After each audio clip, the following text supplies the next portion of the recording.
होंगे और सबकी तैयारी शानदार चल रही होगी। हम लोगों के भक्ति काल चल रहा था और भक्ति काल के हमने काफ़ी कुछ बातें करी है और कई जने पूछ रहे हैं सर आप ऐसे धीरे धीरे सिलेबस करवा दोगे क्या? तो मैं दावे के साथ कह सकता हूँ मैं सिलेबस करवा दूंगा और आपको भी इतना धीरे पढ़ना है, इतना पेशेंस से पढ़ना है, क्योंकि पेशेंस इज की ऑफ द सक्सेस। ये आपने लाइन सुनी होगी। तो धैर्य ही सफलता की कुंजी होती है और धैर्य सबको बनाए रखना है। इतना धीरे पढ़ना है कि आपके दिमाग में पूरा ये चीज़ें घूम जाएगी हमने ये पढ़ा था। तो जल्दबाजी में हम क्या है कई बार सिलेबस पूरा करने के चक्कर में लग जाते हैं। तो इससे क्या होता है कि फिर अपना वो क्या कंटेंट कवर नहीं हो पाता है। और कवर तो हो जाता है लेकिन क्या है याद नहीं हो पाती है। तो चीज़ों को एक बार पढ़ो, फिर उनका रिवीजन करो, फिर उनका मनन करो, तब चीज़ें ज़्यादा याद रहती है। तो हम भक्ति काल पढ़ रहे थे और हमने भक्ति काल के बारे में कुछ संप्रदाय मत देखे थे, वो इम्पोर्टेंट है।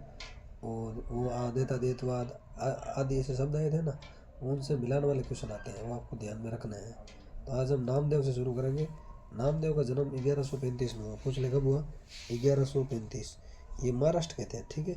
और ये जाति के दर्जी थे और दर्जी समुदाय आज भी इनको अपने कुल देवता मानते हैं। इनको नामदेव जी को। और ये डाकू थे, शुरू में क्या थे? डाकू थे। बाद में ये संत बन गए और संत परंपरा के प्रवर्तक माने जाते हैं कौन? नामदेव। पूछ ले संत परंपरा के प्रवर्तक कौन है? तो आपको ध्यान में रखना है नामदेव। और नामदेव जी के वाणी का संग्रह अभंग कहलाता है। क्या कहलाता है? अभंग। ये भी क्वेश्चन आ रखा है, ये भी क्वेश्चन आ रखा है। तो वाणी का संग्रह क्या कहलाता है? अभंग। और नामदेव जी शुरू में तो क्या थे? सगुण थे। क्या थे? सगुण। बाद में क्या हो गए? निर्गुण। तो प्रारंभ में नामदेव जी क्या थे? सगुण थे। बाद में क्या हो गए? निर्गुण। और इन्होंने दीक्षा ली थी, या इनके गुरु पूछ ले तो कौन थे? विश्वबा खेचर। कौन थे? विश्वबा खेचर, जिनसे इन्होंने दीक्षा ली। किसने? नामदेव ने। आगे फिर इनकी कुछ पंक्तियाँ कई बार पूछी जाती है, ये आपको ध्यान में रखना है। पहली पंक्ति है, माई ना होती बाप ना होते कर्म ना होते काया। ऐसे करके लंबी सी पंक्ति है, आप इतनी याद रख लेना, आपका इससे काम हो जाएगा। फिर दूसरी पंक्ति और बार बार पूछी गई है, मन मेरा सुई तन मेरा धागा। ये भी इम्पोर्टेंट पंक्ति है। फिर अगली पंक्ति है, कहाँ करूँ जाती कहाँ करूँ पांति, राम जी का नाम जपो दिन राती। तो ये भी नामदेव जी की पंक्ति है, ठीक है ना। ये सारी आपको याद में रखनी है। फिर पांडे तिहारी गायत्री लोधे का खेत खाती थी। ये भी पूछ रही है, लेकिन ये शुरू की 4 पंक्तियाँ ना, ये ज़्यादा बार पूछ रखी है, तो ये आपको ज़्यादा ध्यान रखनी है। 3 पंक्तियाँ। और ये चौथी भी पूछ रखी है, 5वीं भी पूछ रखी है, चंद ना होता सूर ना होता पानी पौन मिलाया। तो सारी कहीं ना कहीं पूछ रखी है, लेकिन ये 3 पंक्तियाँ शुरू की वेरी वेरी इंपॉर्टेंट है, ठीक है ना। क्या है? Very very important. तो नामदेव के बारे में आपको इतना ही ध्यान रखना है, इससे ज़्यादा ध्यान में नहीं रखना है। फिर भी आपको कोई एग्ज़ाम आयोग चीज़ें मिल जाए तो आप यहाँ ऐड कर सकते हो। बाकी मैंने ऐड कर लिए करीब करीब। फिर भी कुछ चीज़ें नहीं मिलेगी तो हम पेपर एनालिसिस करेंगे अभी 2022 के फर्स्ट ग्रेड सेकंड ग्रेड और असिस्टेंट प्रोफेसर के जो पेपर हो रखे हैं ना, उनका एनालिसिस हमें करना है। तो हम वो चीज़ें इंक्लूड कर लेंगे। तो आप पेपर एनालिसिस ज़रूर देखें, क्योंकि उनसे आपको काफ़ी क्वेश्चन आपके कवर हो जाते हैं। चलो अब हम आगे देखते हैं रैदास। नामदेव के बाद रैदास। तो इनका नामदेव का जन्म ध्यान रखना है 1135। रैदास 1388। कहीं कहीं 1388 दे रखा है, मैंने 1368 लिखा है, लेकिन कहीं कहीं क्या दे रखा है? 1388। तो ये आपको ध्यान में रखना है। तो इनकी कविताओं में निर्हिता व कुंठाहीनता का भाव मिलता है।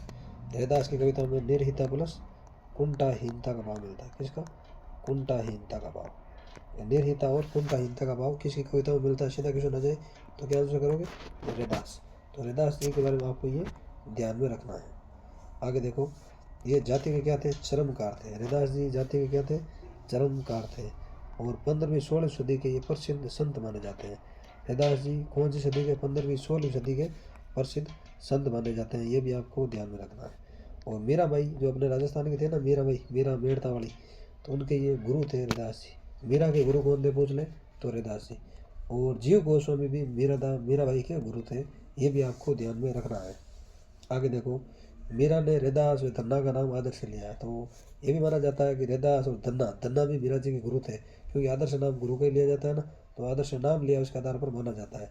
बाकी ये मीरा के गुरु थे रैदास जी और जीव गोस्वामी।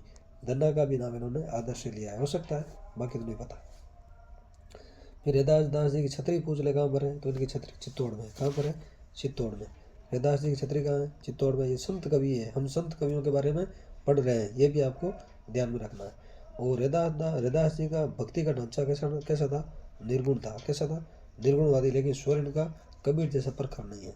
मतलब इनकी भक्ति का ढांचा तो कबीर जैसे निर्गुणवादी ही था, लेकिन इनका स्वर कबीर जैसा प्रखर नहीं है। किसका? रैदास जी का। फिर इनके 40 पद किसमें मिलते हैं? आदि गुरु ग्रंथ साहिब में। ये भी क्वेश्चन आ रखा है। रैदास जी से रैदास जी के कितने पद गुरु ग्रंथ साहिब में मिलते हैं? तो 40 दोहे इसमें मिलते हैं। इसमें गुरु ग्रंथ साहिब में। किसके? रैदास जी के। तो ये भी आपको अच्छे से ध्यान रखने हैं। फिर आगे बढ़ो। रैदास जी की कुछ पंक्तियाँ। पहली पंक्ति है, प्रभु जी तुम चंदन हम पानी। इंपॉर्टेंट है, कई बार ये पूछ रखी है। फिर जाके कुटुंब सब ढोर ढोवत है। ये भी कई बार पूछ रखी है। ये भी किसकी? रैदास की। फिर मन चंगा तो कठौती में गंगा। ये भी रैदास जी की पंक्ति है।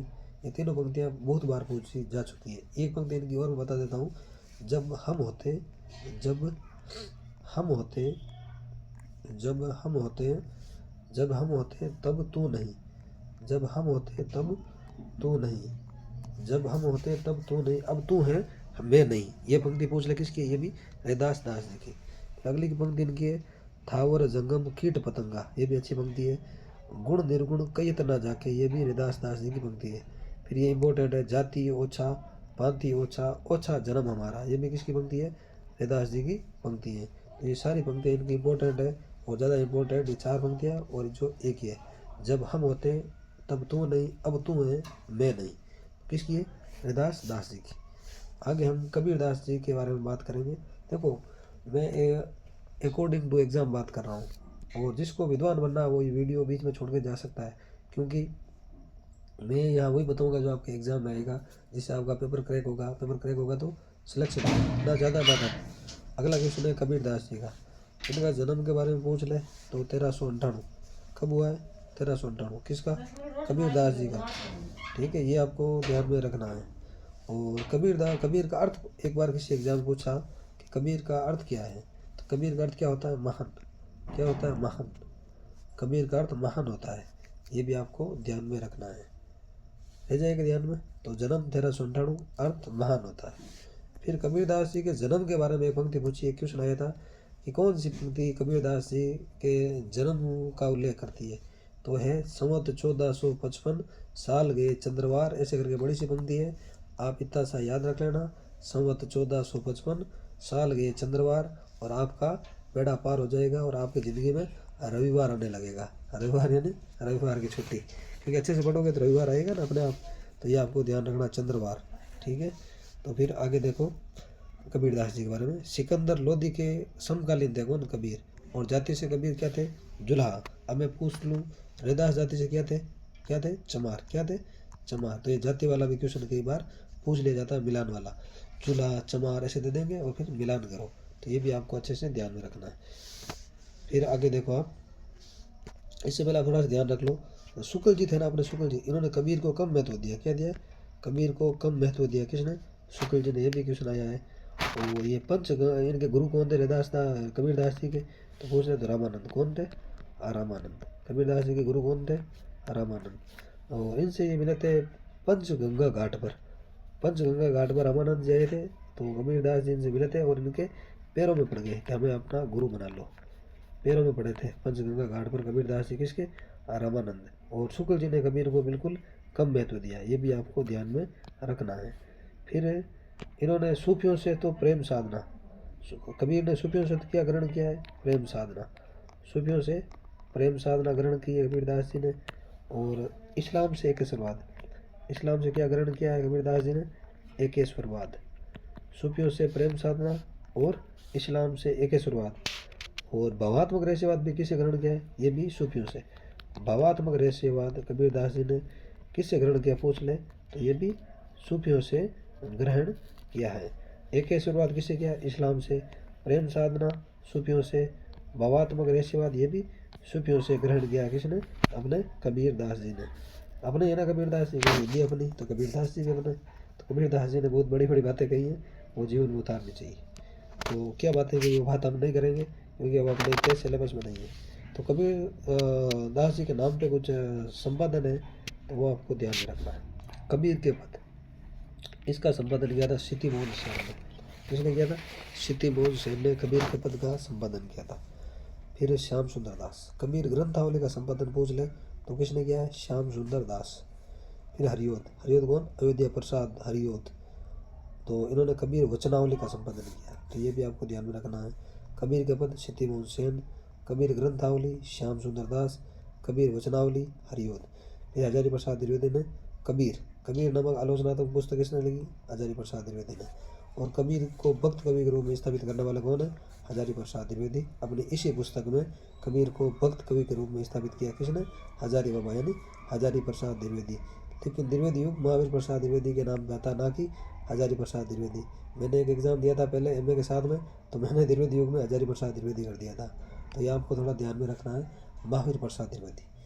ठीक है। फिर धर्मदास ने इनका संपादन किया था सुख निदान का। किसका? सुख निदान। किसके संपादन है? धर्मदास का। फिर अनंत दास ने कबीर परिचय का संपादन किया। किसका किया? कबीर परिचय। किसने? अनंत दास। फिर डॉक्टर धर्मवीर, इन्होंने कहा कबीर बाज भी, पपैया भी, कपोत भी। इस ये पुस्तक है, ठीक है ना। इसका संपादन किसने किया? डॉक्टर धर्मवीर ने। और इनके गुरु रामानंद थे और एक शेख तकी थे। हमने ये बात कर ली। गुरु कौन थे? रामानंद और शेख तकी। किसके गुरु? अपने कबीर दास जी के। आगे हम कबीर दास जी के ग्रंथों की बात करेंगे। पहला ग्रंथ तो इनका कौन सा है? बीजक। बीजक कब आया भाई? बताओ। 1464 में। कब आया? 1464। अब मुझे बताओ बीजक का अर्थ क्या है भाई? बीजक का अर्थ क्या है? ये एमए के एग्जाम में आया हुआ क्वेश्चन है। बीजक का अर्थ क्या है ये आप मुझे बताओगे, क्योंकि एमए सबने करी है। एमए का अगर क्वेश्चन नहीं आ रहा तो वही थोड़ी विडम्बना की बात है।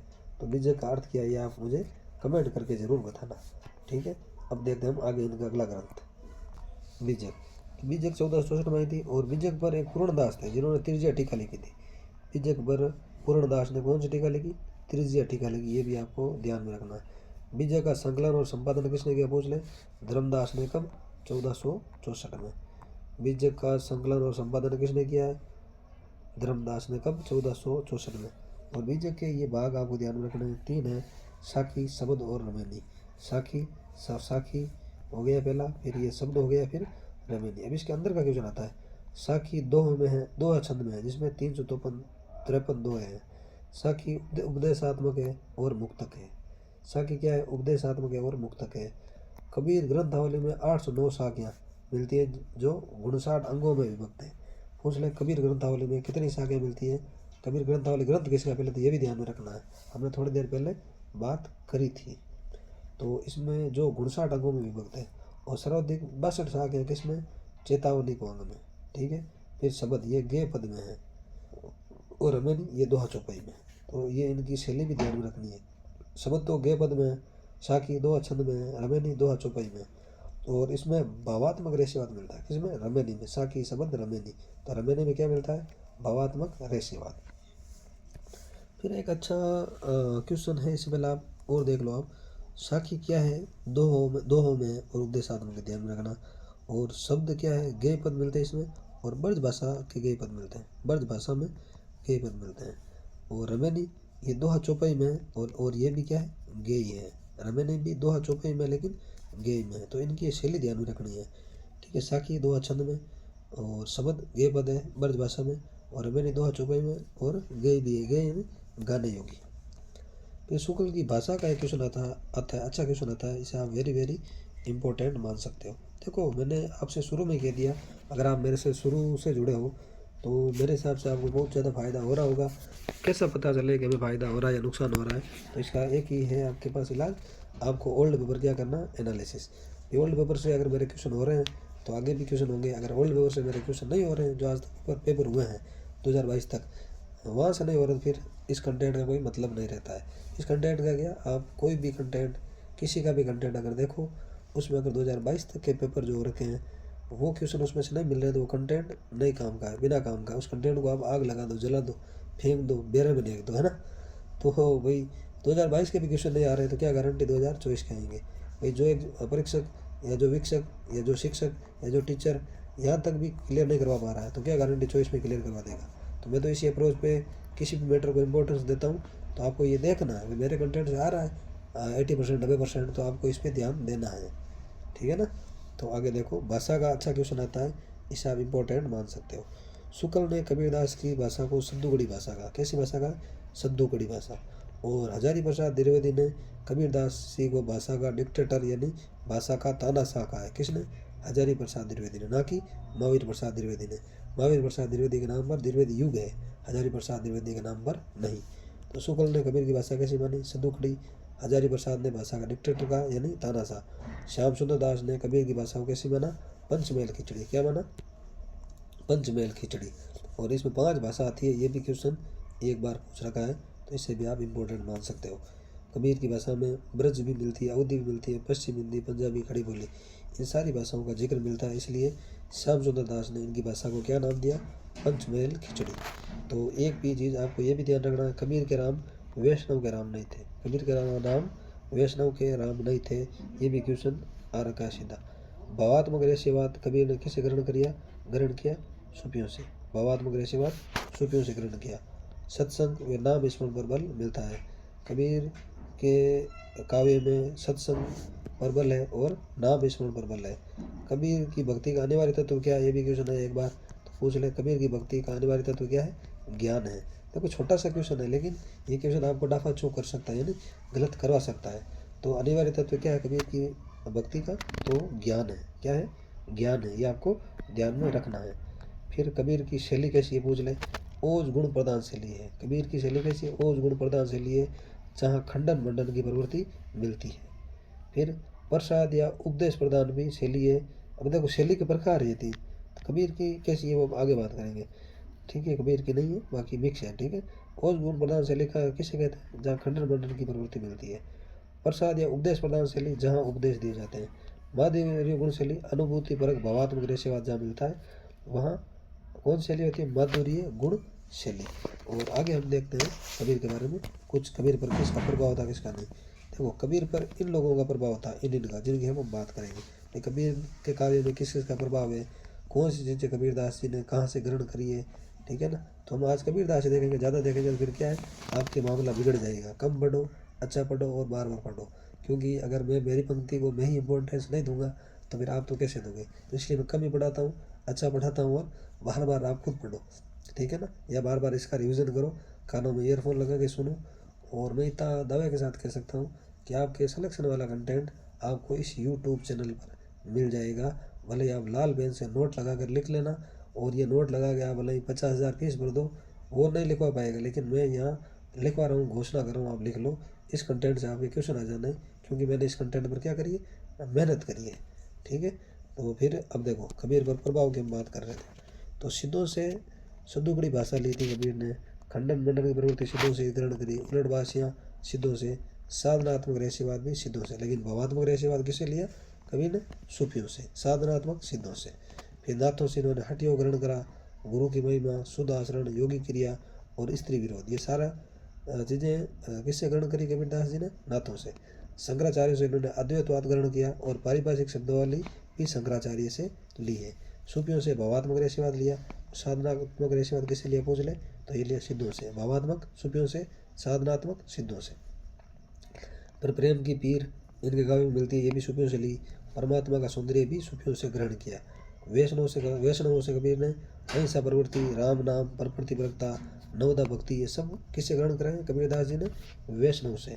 और इस्लाम से एकेश्वरवाद ग्रहण किया है।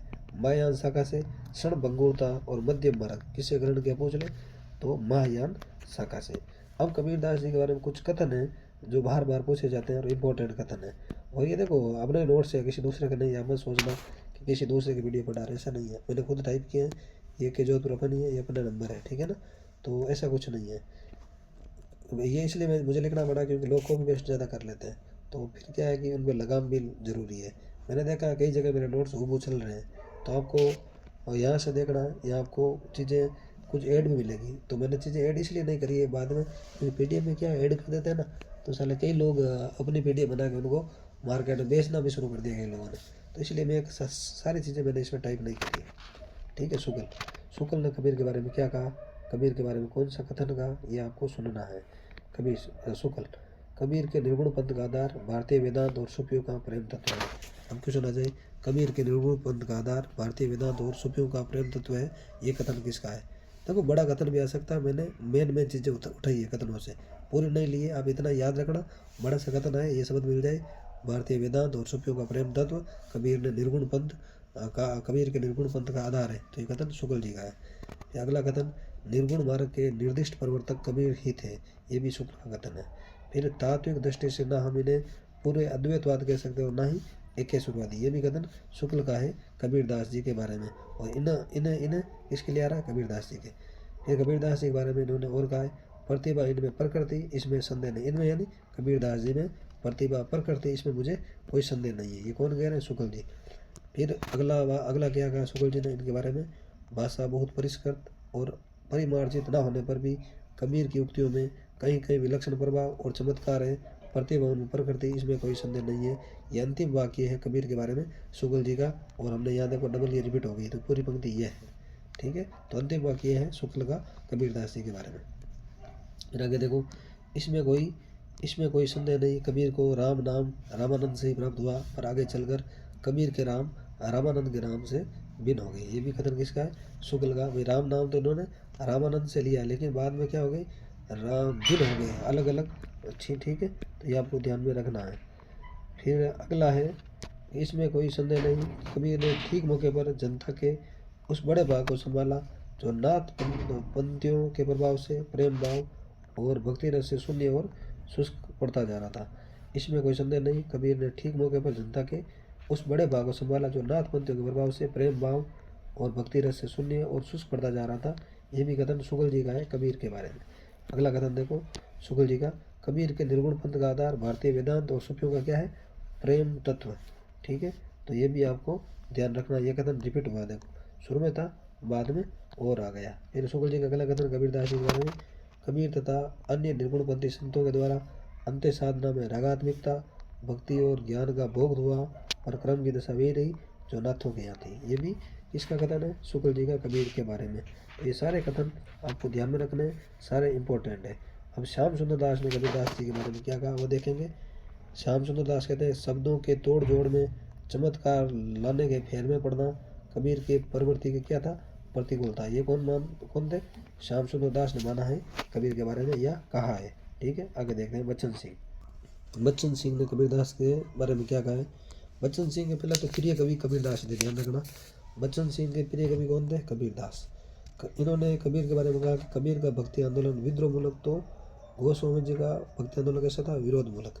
कबीर के भक्ति आंदोलन को विद्रोह मूलक किसने कहा? पूछ ले, बच्चन सिंह ने। तुलसीदास गोस्वामी जी का भक्ति आंदोलन को विरोध मूलक किसने कहा? पूछ ले, बच्चन सिंह ने। इनके प्रिय कवि कबीर दास थे।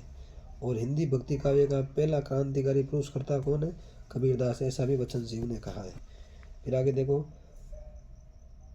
और कबीर की भाषा को बच्चन सिंह ने संत भाषा कहा। ये क्वेश्चन अभी आया, ध्यान रखना। पूछ ले, कबीर की भाषा को संत भाषा किसने कहा है? तो बच्चन सिंह जी ने। किसने कहा है? बच्चन सिंह जी ने। आगे देखो हजारी प्रसाद। हजारी प्रसाद ने कहा, ऐसे थे कबीर, सिर से पैर तक मस्त मौला, आदत से अकड़, स्वभाव से फक्कड़।